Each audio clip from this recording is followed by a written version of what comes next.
Samtel balshakori waxaan ka mahadcelinaynaa waqtigeena adduunka qofku wuxuu ku siiyo waxa ugu qiimaha badan inuu waqtigiisa qaaliga ah uu ku soo huro idinkuna waxaad noo soo hurteen waqtigiinii iyadoo waliba ay ahayd xilli duhura oo aan laga yaabo shaqooyinkiinii iyo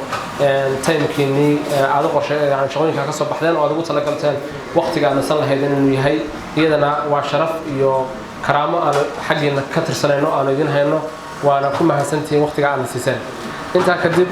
maanta halkan waxaan u joognaa barnaamij la yiraahdo daryeel bulsho oo aan ugu talagalay macaamiisheeda sharafta leh oo ku sugan deegaanada Puntland shirkadda Samtel sideedaba waa shirkad markasta bulshadeedu hadda marxaladda ay ku sugan tahay kula sugan oo kala qayb qaadata barnaamij kasta iyo marxalad kasta ay dadka ku sugan yihiin barnaamijka daryeel bulsho waa barnaamij aan ugu talagalay macaamiisheeda isticmaasha adeegyada shirkadda Samtel inaanu dib wax ugu celino oo aan sinno hadiyada kala duwan oo aanu ku dhiirigelinayna isticmaalka ay isticmaalayaan adeegyadeeda iyo in aanu bulshada dhaqaalaheeda iyo kobcooda aan ka qayb qaadano oo ay shirkaddu noqoto shirkad ay leeyihiin wixii ay ku shubteen ama ay ku hadleen wax ka badanna ay shirkaddu u soo celinayso adeegga daryeel bulsho waa adeeg ku siinaya gawaari kuluugar ah oo aad tahay maanta gawaarida aynu ognahay gawaarida qiimaha ay ka marayaan deegaanadeena inay COVID-19 dartiis kor u kaceen waxa ku jira dahab oo sadahab oo dhameystiran waxa ku jira qasaalado waxa ku jira mobillo smart ah waxa ku jira TV-yo iyo smart ah maadaama adduunyada ay u wareegtay smart oo dadku ay TV-yadooda internet ku xiranayaan oo ay ku isticmaali karayaan mobilladana saas oo kale marka shirkaddu waxay ugu talagashay barnaamijka daryeel bulsho inaan bulshada wax ugu celino barnaamijkaas guud ahaan wuxuu ka shaqeynayaa maanta laga bilaabo ilaa inta loogu talagalay oo socon doono deegaanada Puntland oo dhan qof kasta oo macmiil oo wax ku shubta oo ka bilaabmaya 0.99 ama lacag u dhiganta $1 oo hal filis la ku shubanaya oo wuxuu ka shubanaya adeegiisa idahab wuxuu ku isticmaalayaa baahiyihiisa caadiga ahaa oo hadalka iyo internetka lahaa dal iyo dibadba sida isagoo ugu shubtay buu haddana nasiibku wuxuu siin karaa inuu hadiyadahaas gaariga ugu horeeyo u qaato wuxuu ku shubanayaa $1 oo biribeerka caadiga ah oo suuqa lagu iibiyo EVC-ga la yiraahdo oo dukaamada ay gadaan iyo sandaqadaha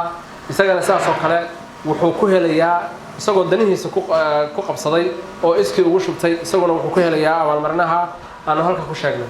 kasi badan iyadana qofka ku shubtaa oo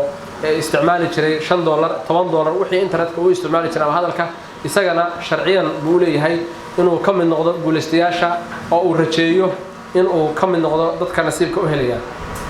marka guud ahaan barnaamijku waa barnaamij aanu macaamiisheeda ugu talagalay inay wax ku helaan wixii ay wax ku shubteen shirkadda Samtel markasta waxay bulshadooda ay tustaa tartan wax u soo kordhinaya waxaad ogtihiin shirkaddu intay deegaanada timi in uu soo baxay in customerka ama macmiilku uu qiimeeyo inagoo ku tartamayna quality-ga badeecooyinka aan hayno annagoo markasta doonayna inaanu macaamiisheeda iyo dadkayga aanu u furro in ay dareemaan isbedel waxaad ogtihiin internetku sidoo ahaan jiray Samtel ka hor waxaad ogtihiin adeegyada lacagta la isugu diro Samtel ka hor sidoo ahaan jireen maanta fiber iyo adeegyo bilaash iyo waxaynu ka hadlaynaa applicationno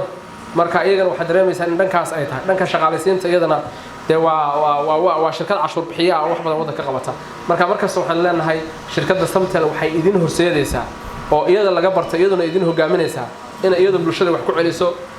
shirkadaha kalena ay nagu daydaan oo bulshadooda wax u celiyaan ma diidan in wanaaggan laga daydo iyadana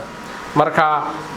adeegga daryeel bulsho waxaan leenahay wixiina wax ku hela isticmaala oo adeegyada shirkadda Samtel ku dhiirada si aad u heshaan adeegyo tayo leh abaalmarino iyo mustaqbal wanaagsan oo shirkadda cirifka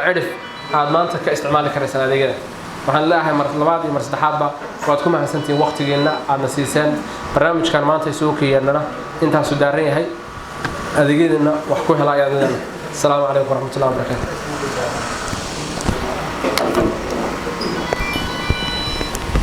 Samtel balshakori